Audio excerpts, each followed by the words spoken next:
নমস্কার, শুরু করছি ১৬ আনা প্রফিট। আমি প্রসেনজিৎ মুখার্জি। আপনাদের যাবতীয় পার্সোনাল ফাইন্যান্স নিয়ে কোয়েশ্চেন যেগুলো থাকে আমরা চেষ্টা করব ওগুলোর সলিউশন খুঁজে দিতে এই প্রোগ্রামে। কিন্তু আজকে আমরা যেটা প্রথম সেকশনে কথা বলতে চাই সেটা হচ্ছে গিয়ে যে আমাদের যেরকম ম্যাক্রো ডেটা বেরোচ্ছে ইকোনমি থেকে, সেই ডেটাগুলো কি আর ওগুলোর মানে কি, মানে আপনার আর আমার জন্য ওটার কি মানে। প্রথমে আমরা যদি ইনফ্লেশনের নাম্বারটা যদি দেখি, আমরা আপনাদের বেশ কয়েক মাস ধরে বলে আসছি ইনফ্লেশন যে রেটে কমছে, আমাদের মনে হয় যে এটা হয়তো জুন জুলাইয়ের মধ্যে একখানা চান্স থাকতে পারে for a zero rate of inflation যদি আমরা একবার ইকোনমিতে দেখতে পারি। ওটা ভালো না খারাপ সেটা হয়তো আমরা আরেকটা প্রোগ্রামে আরেকটা সময় ডিসকাস করে নেব, বাট যে হারে ওটা কমছে ওটা কিন্তু খুবই এনকারেজিং ইন দ্য সেন্স আজকে আমাদের ইনফ্লেশন যে দাঁড়িয়েছে ওটা 4.63% ভার্সেস 5.4% তার আগের উইকের। আপনারা মনে রাখবেন ইনফ্লেশনের যে নাম্বারগুলো আসে ওটা কিন্তু 2 উইকের ল্যাগ নিয়ে আসে। মানে আজকে আমরা যে ইনফ্লেশন নাম্বারটা দেখছি ওটা কিন্তু আজ থেকে 2 সপ্তাহ আগের ইনফ্লেশনের নাম্বার।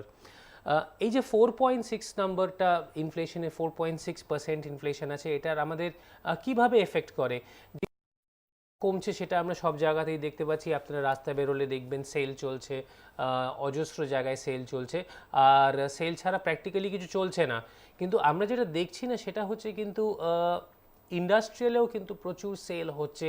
মানে আপনি একটা কিনলে হয়তো বা 5টা কিনলে হয়তো একটা ফ্রি, এরকমই একখানে সিচুয়েশন এসে গেছে স্টিল সেক্টরে, অ্যালুমিনিয়াম সেক্টরে, সিমেন্ট, কনস্ট্রাকশন মেটেরিয়ালসে কিন্তু ঠিক এরমটাই আছে। যেহেতু ওরকম অ্যাডভার্টাইজড হয় না, ওটা হয়তো আমরা সাধারণভাবে বুঝতে পারি না। ইন্ডাস্ট্রিয়াল গ্রোথ মানে যেই হারে আমরা মানে প্রোডাকশন করছি দেশের মধ্যে, ওটা কিন্তু last month has been very discouraging একখানা নাম্বার। আমরা মনে করছি যে এটা হয়তো একখানা ব্লিপ হতে পারে, এটা একখানা নেগেটিভ সাময়িক একখানা।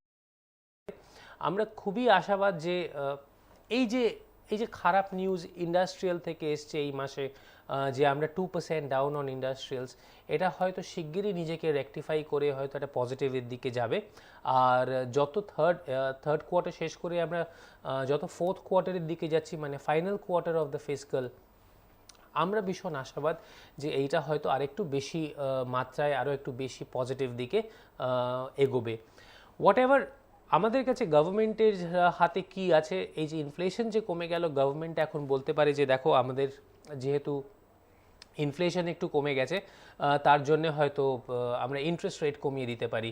আর এই যে ইন্ডাস্ট্রিয়াল গ্রোথ যেটা হচ্ছে না বা স্ট্যাগনেশন যেটা হয়ে যাচ্ছে, তার জন্য আবার ইনফ্লেশনের ভিত্তিতে ওরা যেটা করতে পারে সেটা হচ্ছে গিয়ে ব্যাংককে ফোর্স করতে পারে আর একটু তোমরা ইন্টারেস্ট রেট কমাও আর রেডিলি অ্যাভেলেবল করো। তোমাদের কাছে যে 80,000 কোটি 1 লাখ কোটি যে আমরা দিলাম, মানে যেটা সেন্ট্রাল গভর্নমেন্ট বলতে পারে বা আরবিআই বলতে পারে টু দ্য ব্যাংকস, সেটাকে তোমরা ফোর্সফুলি ট্রান্সফার করো ইন্ডাস্ট্রি যারা লোন চায় ওদের কাছ থেকে।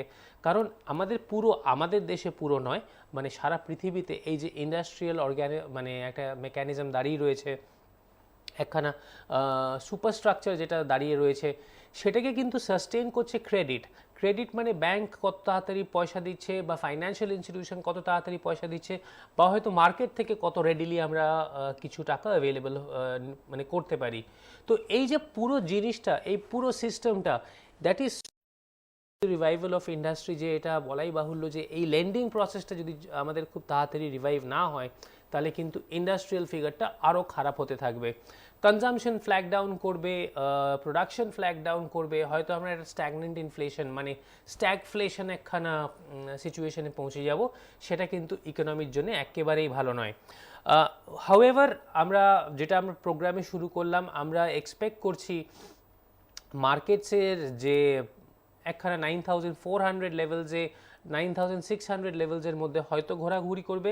কিন্তু ইউএস থেকে যে সিগন্যালগুলো আসছে আমি যেটা দেখছি সেটা হচ্ছে গিয়ে লাস্ট 3 সপ্তাহ ধরে ইন্ডিয়া কিন্তু এক্স্যাক্টলি ইউএসের সঙ্গে তাল মিলিয়ে চলছে না, হয়তো একখানে ডিকাপলিং বা ডিলিঙ্ক করার একখানে চেষ্টা। মার্কেটস কিন্তু ইউএস মার্কেটসে বা ইউরোপিয়ান মার্কেটসে প্রায় 4% 5% পড়েছে যখন ওখানকার গভর্নমেন্ট বা সেনেট অ্যানাউন্স করেছে স্টিমুলাস বিলটা। কিন্তু এইখানে 9600 থেকে কিন্তু সেই দিনই যেই দিন অ্যানাউন্স করেছে যেদিন সারা পৃথিবীতে নাসড্যাক আর ডাউ ওয়াজ 4% ডাউন, এখানে কিন্তু খুব বেশি এফেক্ট দেখা যায়নি।